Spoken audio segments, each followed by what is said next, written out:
Si kryeqytet, ne normal që e shohim arsimin si një investim strategjik në kryeqytet, sepse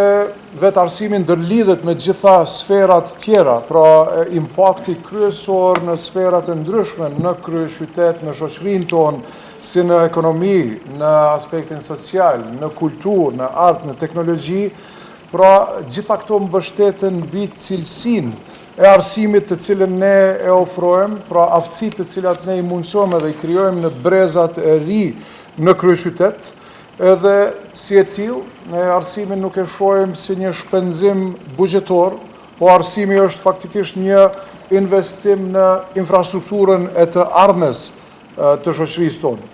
E dini që në mandatin e parë, pra këto 4 vitet e para, ne kemi dëshmuar që trajtojmë arsimin në mënyrën më serioze të mundur edhe kemi investuar shumë, duke filluar edhe me mësimin tërditor, kemi filluar me 5 shkolla, kemi vazhduar me 12 shkolla, mirë po kemi pas edhe investime tjera si digitalizimi, sot secila klasë, secili nxënës ka qasje në kurrikulën digjitale, po ashtu edhe panelat e mençme, për smart screen, smart panels, në më shumë se 600 klasë, po ashtu edhe ndërtimi dhe renovimi i një numër të madh të shkollave, tash edhe ndërtimi i shkollave të reja, 10 shkollave të reja, po ashtu edhe dyfishimi i kapaciteteve të edukimit të hershëm. Sigurisht ka ende shumë punë për të bërë, mirë, po përgjithsisht situata sa i përket infrastrukturës është mjaft e mirë, sa i përket pajisjes në digitalizim dhe teknologji në përgjithësi është dukshëm e mirë, ndoshta se në secilën komunë tjetër nëse marrim për krahasim. Mirë, po asnjëra nga këto 2 aspekte të infrastrukturës nuk na lë neve komod duke konsideruar që kemi përmbyllë si mision apo si proces. Kemi ende shumë punë që këto 600 klasa që i përmendi kryetari t'i qojmë në 1000 dhe të rrumbullaksojmë përfundimisht pajisjen me tabela digjitale në të gjitha klasat e kryeqytetit.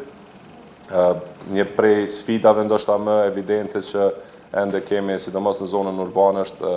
ngarkesa në disa shkolla të caktuara të zonës urbane që kërkon investime ose kërkon finalizim të këtyre 10 shkolla që i përmendi kryetari për të përfunduar ose për të stabilizuar përfundimisht edhe hapësirat shkollore, gjë që mundson pastaj të realizojmë shtrirjen e plotë të mësimit gjithditor edhe në zonën urbane, që mbetet më sfiduese se sa ajo në zona rurale. Na si Këshilli i Prindërve nivel Prishtinës, kemi pasur që në Prishtinë është në rritje sipër bashkëpunimi, është edhe roli i prindërve për shkolla, edhe në vendimarrje, si Këshill i Prindërve, po dhe Këshilli drejtues, meqense Ministria dhe ligjet e aplikueshme të cilat janë sot në Kosovë janë pak në kundërthonje të Këshillit Prindërve dhe Këshillit drejtues, roli i Këshillit Prindërve dhe roli i Këshillit drejtues, cili është vendimarrës apo është vetëm këshillues apo është vetëm miratuesi i vendimeve, kanjëherë edhe na si prind po i keq kuptojmë rolin tonë edhe po i ndërhyjmë në kompetenca drejtorëve, që nuk është në rregull